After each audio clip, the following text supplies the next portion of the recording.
Hello! Magandang hapon sa inyong lahat. So mag-uusap na naman tayo sa ibang topic, no? So, shoutout kay Sir Matmat dahil dito sa content na to. Hello, Sir Matmat. Shoutout din kay Sir Marquinto Garcia. Hello. Tapos kay Kamatayan. Ang name niya sa YTIC, Saranoki. Hello. Salamat po. So, meron tayong pag-uusapan, no? Pinasa sa akin ni Sir Matmat. So, ito yung video. Si Vice Ganda na naman. Parang nagagalit na naman dahil nasangkot na naman yung pagiging gay. Play natin. O ano kinalaman nga nung bakla? Nalaman ko pala nung nag-video call kami, bakla pala. Disappointed ako. Kasi akala ko babae, kaya masakit umasa na Gets mo na. Oo. Kala niya babae kausap niya. Sabi mo, hindi ka naman bakla. Kaya na-disappoint ka dahil ang pumaporma sa bakla, hindi ka naman bakla. Hindi naman. Okay, so lilinawin kita ha. Lilinawin ko lang sa'yo. Okay lang naman na hindi ka pumapatol sa bakla. That's so okay. That's part of your gender identity and your sexual preference. We so respect that. Pero hindi nangangahulugan na pag pumatol ka sa bakla, ay bakla ka. Hindi naman po wala naman sabi ng ganyan. Hindi. Sabi mo kasi, hindi naman ako bakla eh.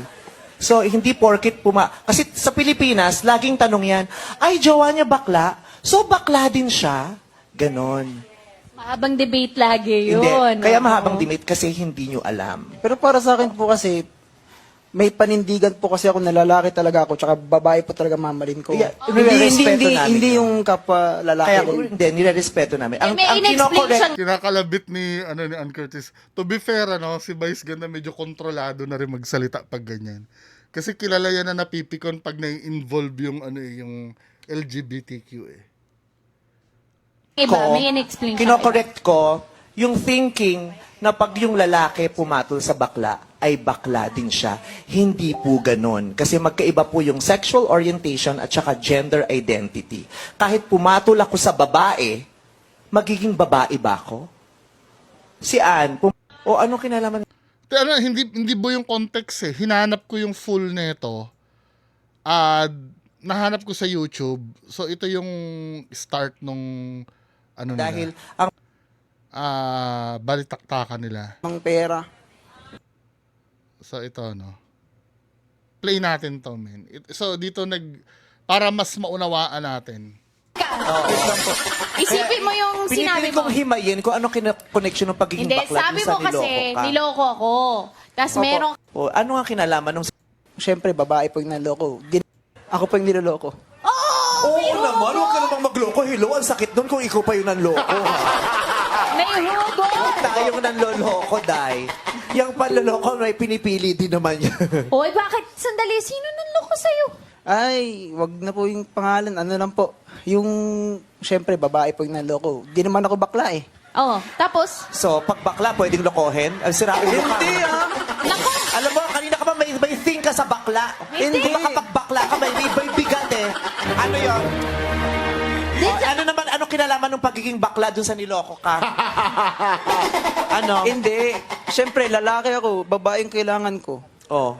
Ano kinalaman? Hindi naman ako bakla eh. So, dapat hindi ka niloko kasi hindi ka bakla. Babae ka po. Kaya Hindi. mahal po kita. Sabi mo, niloko ko, hindi naman ako bakla.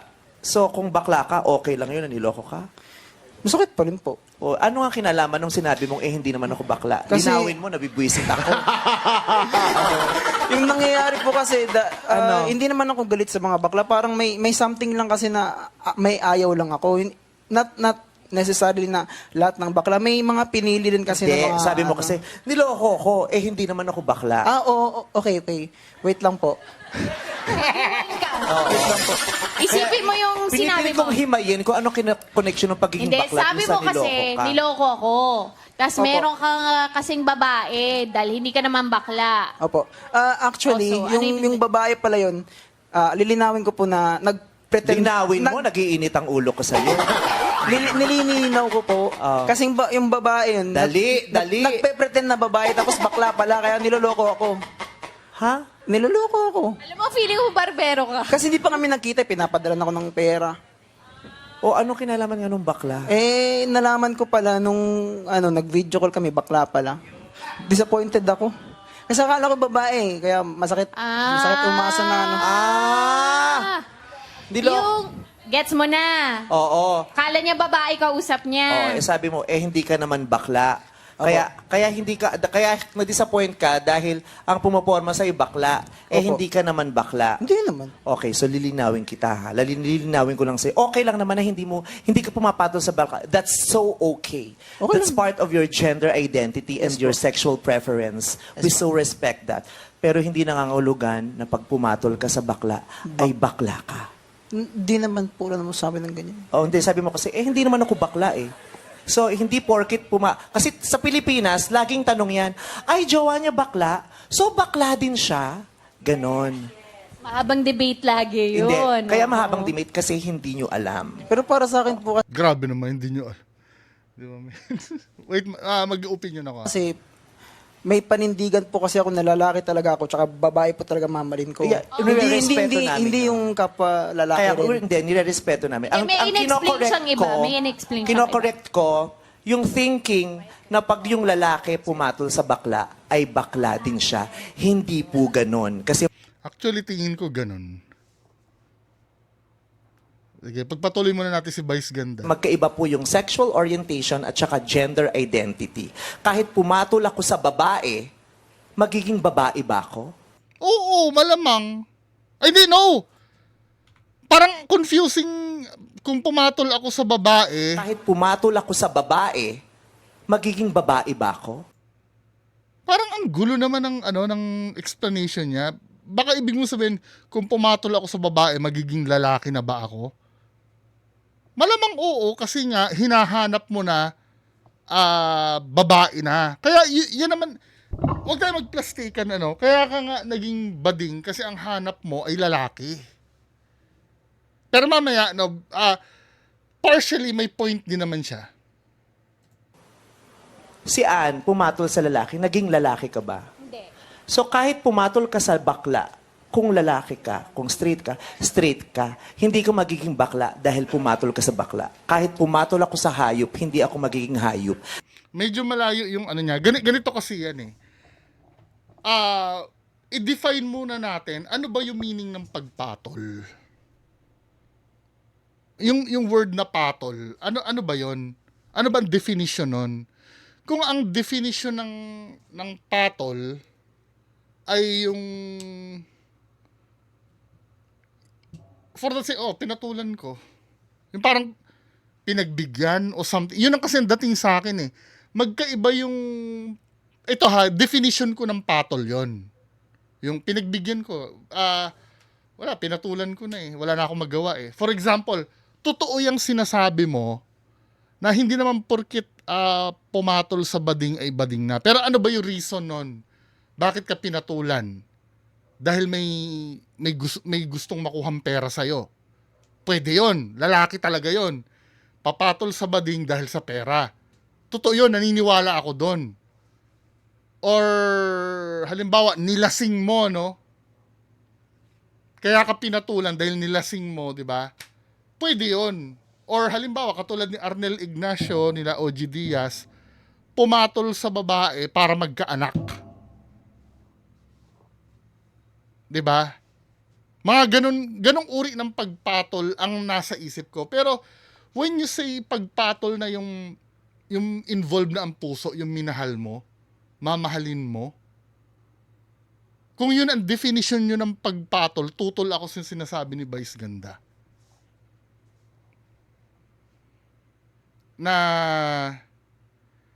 hindi porkit pumatol ka, o ibaguhin natin hindi na porkit pumatol ka sa bading ay bading ka na. Never pa akong nakakita na pumatol sa bading na straight yung isa. Pero ang ibig ko sabihin, never pa ako nakita na yung papatulan niya yung mukhang lalaki din, Yung halimbawa, lalaki, may bigote, malaki ang katawan, tapos papatulan siya ng lalaki na straight, na yung talaga mamahalin na, hindi yung patol na dahil lang sa pera. Meron naman nun eh. Dahil sa pera, dahil sa... Pero yung talagang love, ang pag-uusapan natin, never ako nakakita ng ganun. Ng love. May love, pero yung pinatulan niya, mukhang babae na talaga. Yung hindi mo mapagkakamalan siyang bading.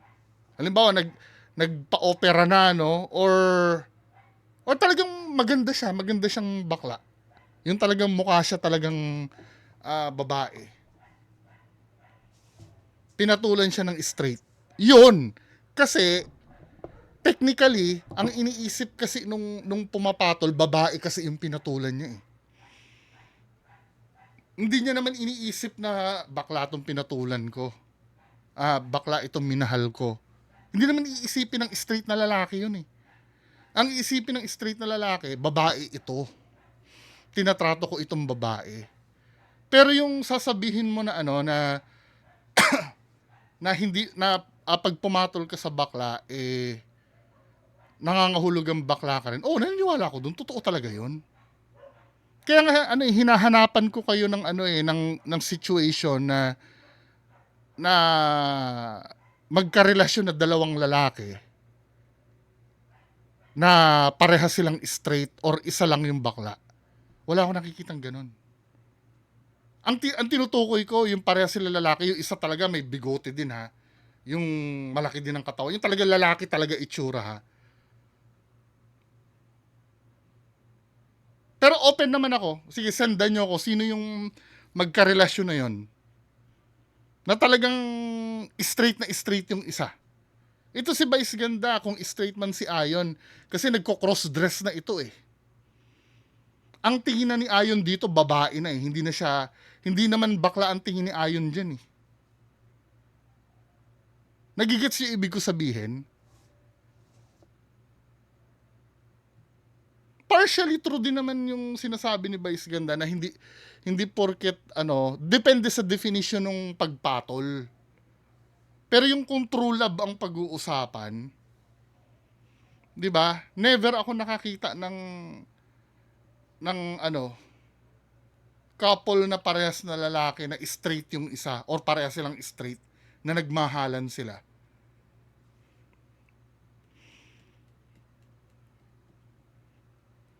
Kung meron man, katulad nung sinabi ko kanina, nagpa-opera na yung bading, nagmukha na siyang babae. Or nagko-cross-dress siya as babae. Pero hindi mo pwedeng sabihin na ang pinatulan nun ay yung pagiging bakla niya. Pumatol yon dahil mukha siyang babae. Yung feminine side ang pinatulan nun. 'Di ba? Tapos yung sinasabi mo dito na bakit si Ann Curtis ba kung papatol siya sa kapwa niya babae, magiging lalaki na siya?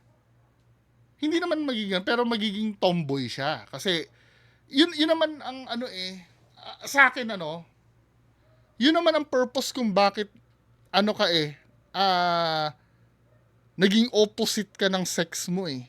Para pumatol ka sa opposite sex mo. Yun ang yun ang purpose mo eh. Kaya ka nagpakabading dahil umaasa ka na pumatol ka sa lalaki. Yun naman ang purpose nun eh. Lalaki ako tapos mangangarap ako na makasal ako sa isang bakla. Ano ba? Parang hirap naman nun. 'Di ba? Or halimbawa, isa akong babae na papangarapin ko na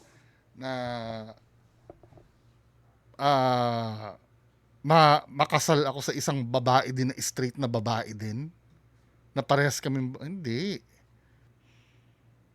Kaya mahirap paniwalaan yung super straight papatol sa bakla talaga.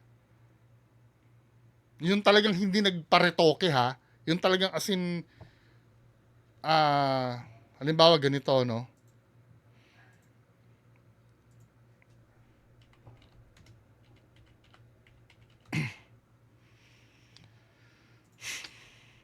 ako ng gay couple eh. Nag-Google ako eh. Ito.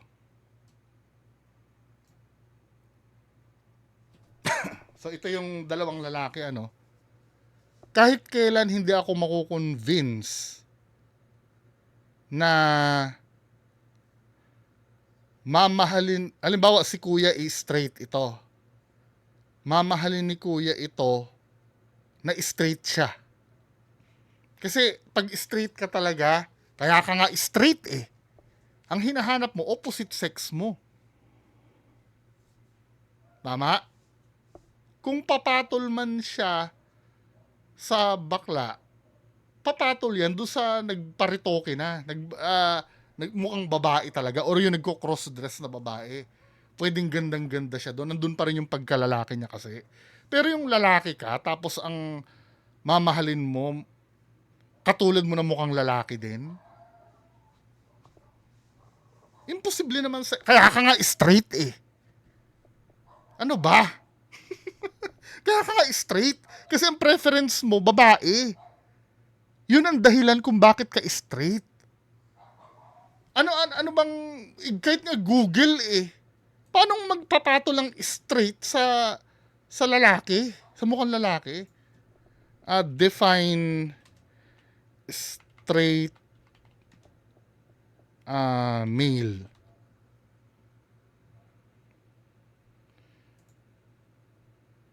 Ayan o.